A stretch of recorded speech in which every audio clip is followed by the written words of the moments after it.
നൂറ്റാണ്ടുകൾക്ക് മുമ്പ് പശ്ചിമഘട്ടത്തിൻ്റെ ഗഹനമായ വനങ്ങളിൽ കുടജാദ്രിയിൽ തപസ്സിലായിരുന്നു ആദിശങ്കരാചാര്യർ. അദ്ദേഹത്തിൻ്റെ മനസ്സിലെ ഒരു വലിയ ആഗ്രഹമായിരുന്നു കേരളത്തിൽ ഒരു സരസ്വതി സാന്നിധ്യമുള്ള ക്ഷേത്രം വേണമെന്ന്.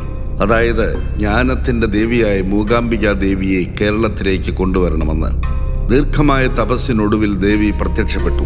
അതീവ സന്തുഷ്ടനായ ശങ്കരാചാര്യർ ദേവിയെ നാട്ടിലേക്ക് ക്ഷണിച്ചു. അത് കേട്ട ദേവി ശങ്കരാചാര്യരോട് പറഞ്ഞു, ഞാൻ നിന്റെ പിന്നാലെ വരാം, പക്ഷെ ഒരു നിബന്ധനയുണ്ട്.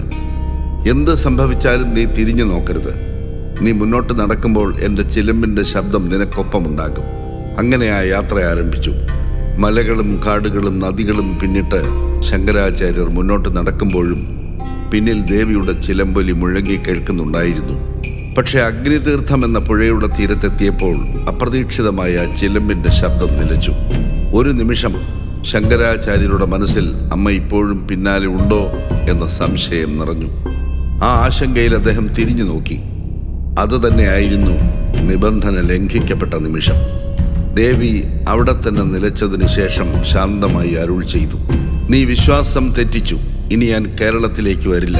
ഞാൻ ഇവിടെ തന്നെ പ്രതിഷ്ഠയാകും.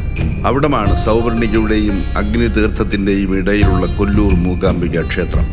അത് കേട്ട് ശങ്കരാചാര്യർ വിങ്ങിപ്പൊട്ടി. അമ്മ കേരളത്തിലേക്ക് എഴുന്നള്ളണമെന്ന് കരഞ്ഞപേക്ഷിച്ചു.